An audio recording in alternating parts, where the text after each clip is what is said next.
Hello, everybody. Today is 23rd of August, and I'm live from Moscow, Russia. My name is Philipp Druzhinin. So, today we're going to talk about some questions and answer the questions of my subscribers who send me chat messages, private messages, and stuff like that. So, let's say I'm going to start screen share.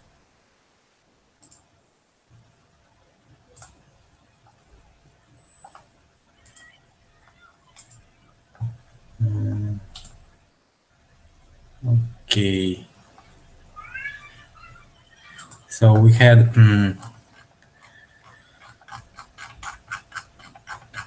this link here. It's from some gallery and stuff.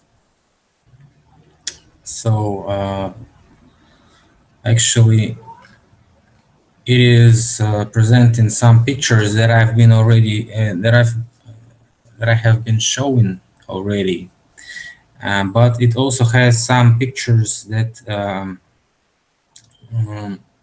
look like very psychedelic and whatever. So it is by the artist, Italian artist Giovanni Battista Piranesi. So his period of when he was living is 1720, 1778. So probably what he was picturing is the period of 18th century. And here goes the problem. Problem is that I'm researching right now the 19th century, so I cannot say anything about the flood that was in 18th or 17th century, which actually did occur. And we see numerous cases that are spread on the timeline in different centuries, whatever they call them. Those centuries are maybe fake, who knows? And let's just be based on the 19th century first, because I've been already saying this for a couple of times. So it doesn't make sense if we don't fix the problem of 19th century first, and then we're supposed to go earlier in the timeline. So anyways, those are nice pictures, and we see some really interesting graphics here. And I'll leave you guys some links under the in the description under this video, so probably you might as well check them by yourself and see if you find something interesting on the mud flood or any historical deception. But anyways, this artist did practice a lot of imaginary pictures, and this series, in fact, is imaginary prisons, where he kind of shown his view on this prison situations. So probably they are really not real, they're imaginary. So that's why he called them like this. So we can't just put on the same line these imaginary prisons and those pictures about ruined cities with people walking around. So, but they do tell us to look at this way. They say, look, he was drawing imaginary prisons, and he was also drawing imaginary cities, imaginary ruins and stuff like that. That we know they are not imaginary. We've seen those ruins in Rome and other cities that he was picturing. They are still standing there and still in the same state. So probably he was picturing them for real, and the trees on them and grass on them, it was probably real. So why not? Why not? So it's not proven. And I'm not getting in these ages of 17th, 18th century before 19th century, because it's just stupid to do that. We have to fix first the 19th century problem, which is actually right here around us.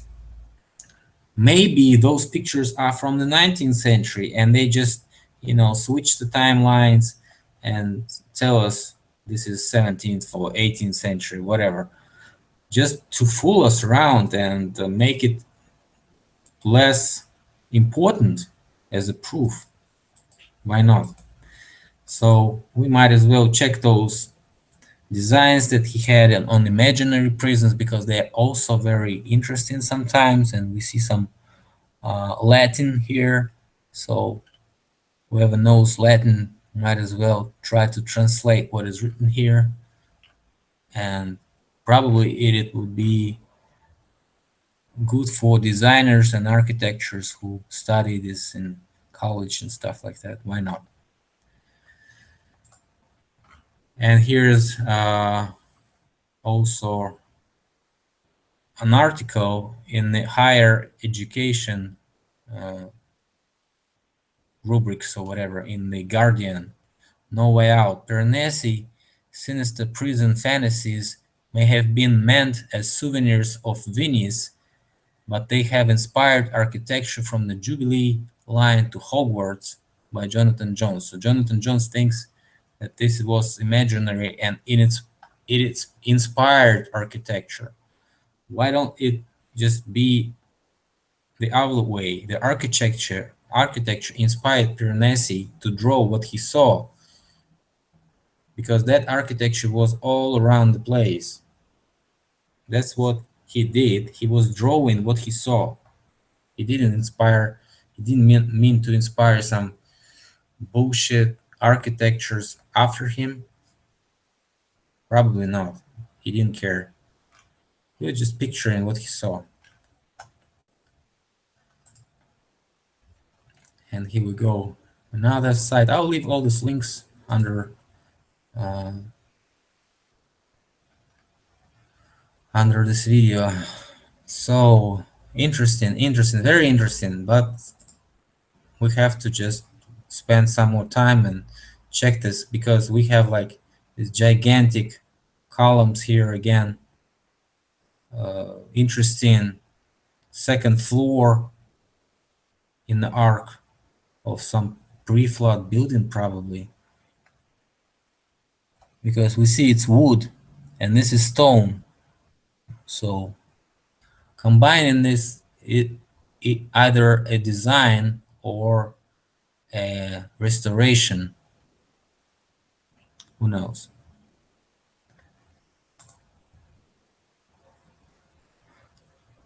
But people are very small. Look at those balconies or whatever they call them. People are very, very small. So also we had a question, or not a question, let's say it's some pictures from my friend from Latvia, and she shows us or Litva, not Latvia, Lithuania in English. So she shows us the pictures of old Vilnius, completely devastated, pictures made probably 19th century or in the beginning of 20th century. Also some interesting pictures showing flooded architecture here. Mud on the ground everywhere. Look, Russia is well known for mud since, maybe 19th century. A lot of authors say that Russia is rich with fools and muddy roads, bad roads, and stuff like that. So we had that too. Again, we see this level. Probably this is a steps down ladder or whatever. So actual level is here. and it's been excavated by somebody to make this thing. Also windows in the ground, restoration.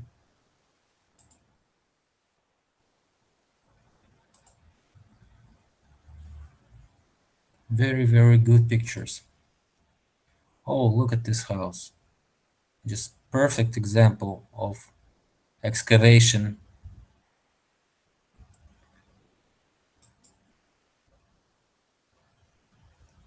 Yeah, and I've read about this stone. So very, very interesting thing. So it was like very, very old, and now it's used for some monument. So,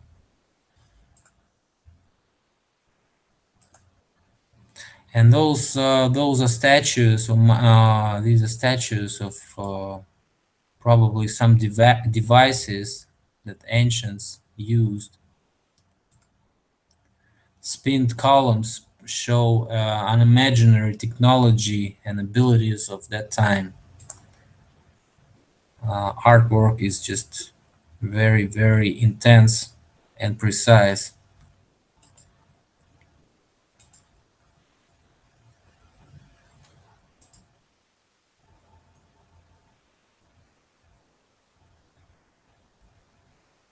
I don't know why.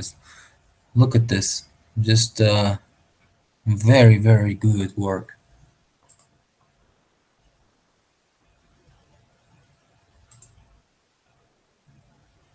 So thanks, guys. Thank you for bringing us all this information. It's really worth showing.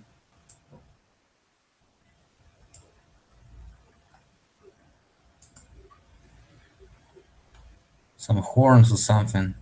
I've seen that picture before. Huge columns again. Look at the size of those of the door. So this is, if this is a line, just imagine the size of this guy.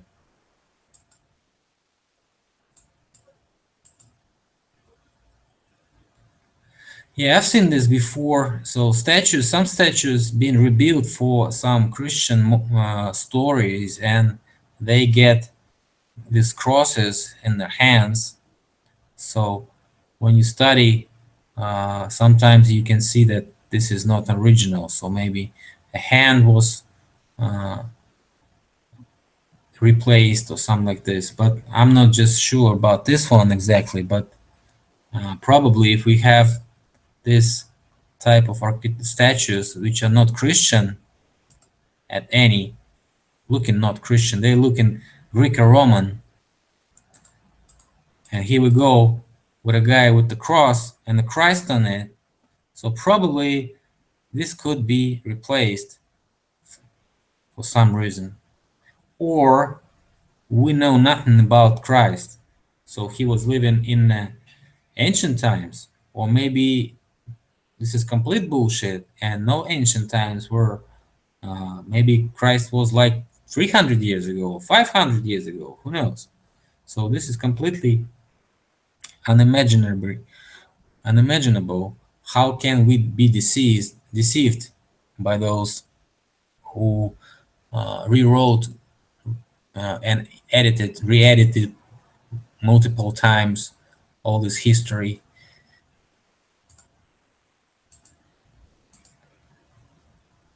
And guys ask me about this and that. So what are those devices were actually? What I've heard about this, that was like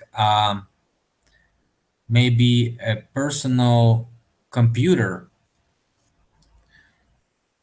which was connected directly to the brain.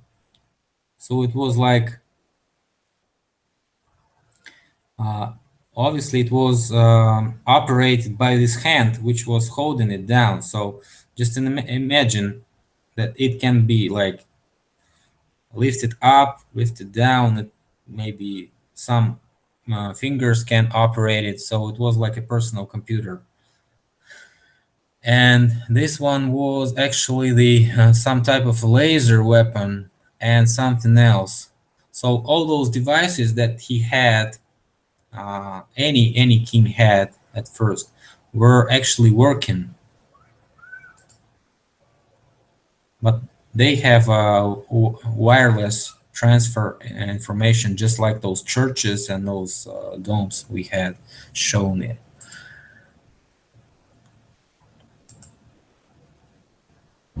Again, so very, very interesting. We should study and cross study all this history in many little countries, small countries. They have more information sometimes than all big countries. It's supposed to have all this information, but sometimes all those secrets are kept in the small countries, and we should do that. Let's see if we have any questions in the chat.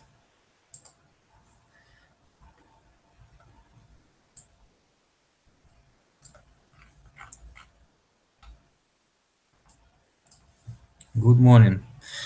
Oh, no civil war in USA. Yes, this is just a teaser so more people can really come and listen what I'm trying to say and all this thing. But actually, I had this question about civil war, and we should like look at this map here. So let's say that we have a civil war situation in like a couple of southern states, like maybe somewhere over here close to Washington. So this could be provoked at any time if we have like multiple murder cases, like a mob can, like, beat the hell out of some guys, and maybe like a couple of guys.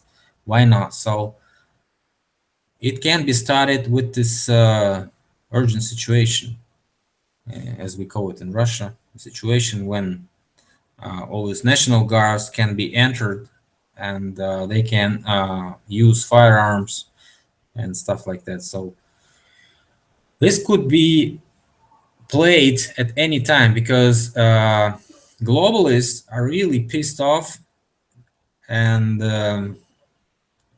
every day they do it step by step. They try to knock out the hell of the Trump administration, and they really do succeed. So Trump doesn't have any actual power, as we see.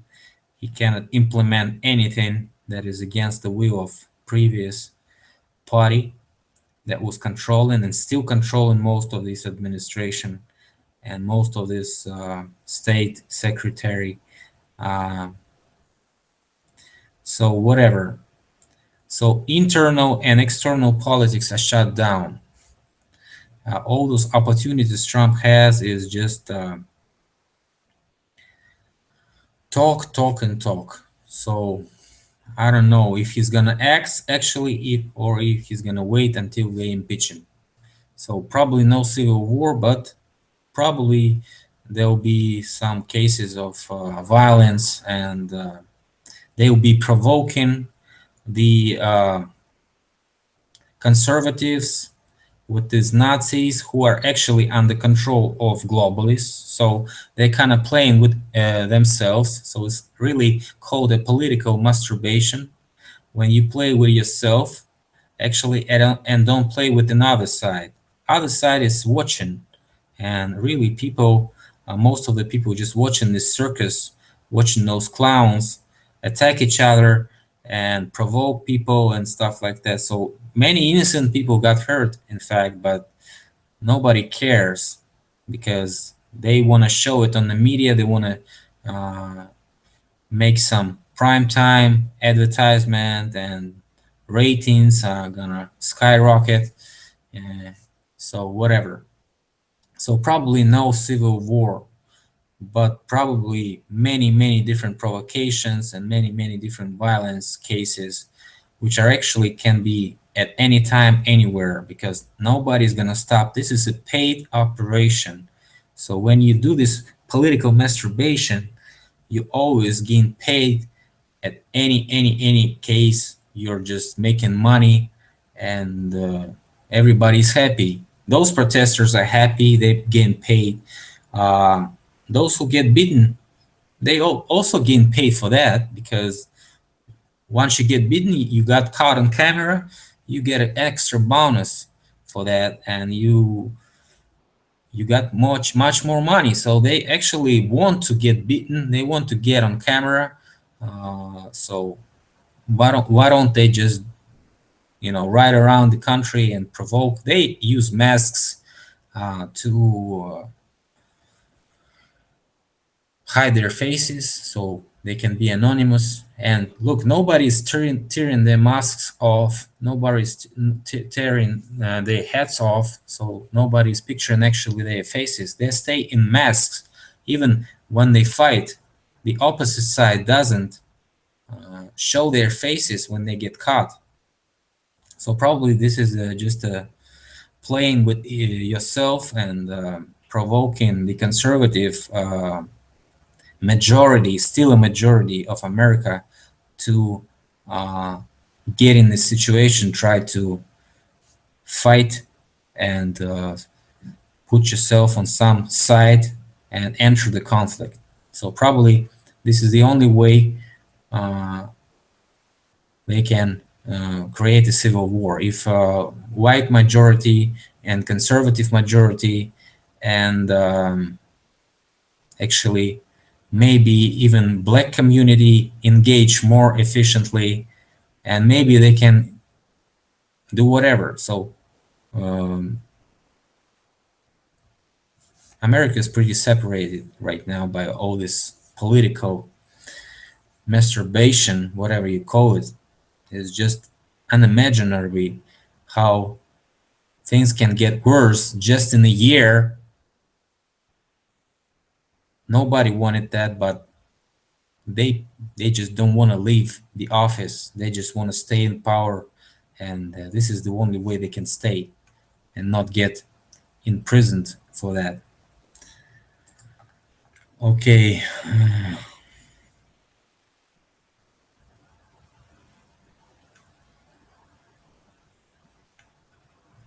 it's not going to happen. Yes, it's not going to happen.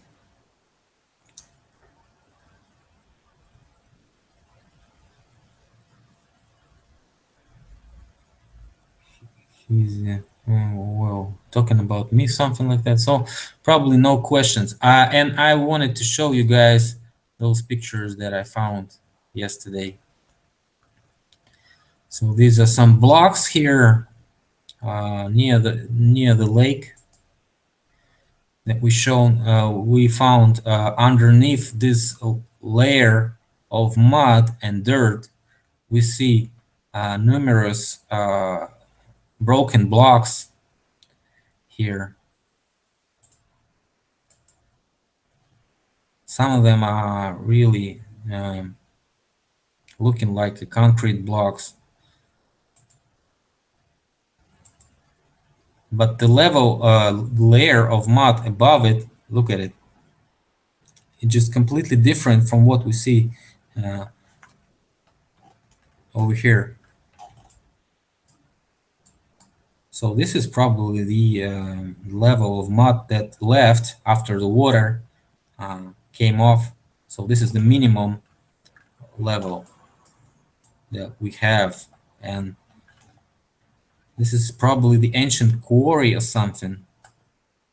So they like used concrete as a byproduct of mining, and then other guys came and blew those blocks and mattress concrete that was all around the place to make these stones and stuff like that for roads, maybe, or whatever they could be used for.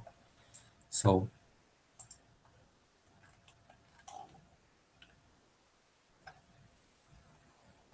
okay, let's see if we have questions. Oh, We have questions. The Christ and Jesus are two different entitles. The New Testament is the Masonic business plan. It takes a while to digest that. Why not? I might as well agree with you that I've heard also that the Christ was more universal name, not just a name. It's a meaning of some um, lighter, heavenly person, even not a person. It's more than a person. It's more than a universe, in fact. So maybe I'll find more information about that and bring this up in memory and try to translate it from Russian so I can tell you more about that. I have read every page of the Bible 100 times over 40 or 50 years. I love that book, and my answers, it's hard to question your own beliefs, but it's critical. Well,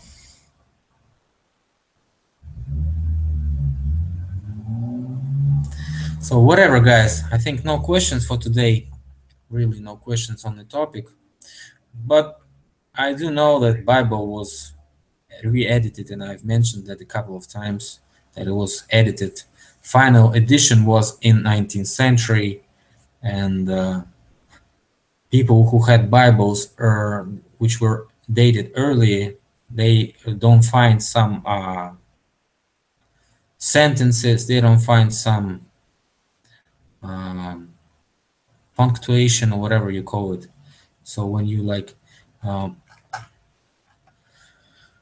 leave the opportunity to edition just cuts all the sense, and those who read it after don't get it. Why? What is it about anymore? So information is lost. So I thank you all for coming today and watching this broadcast. Probably I'll come up with some more information pretty soon. So see you later. Bye.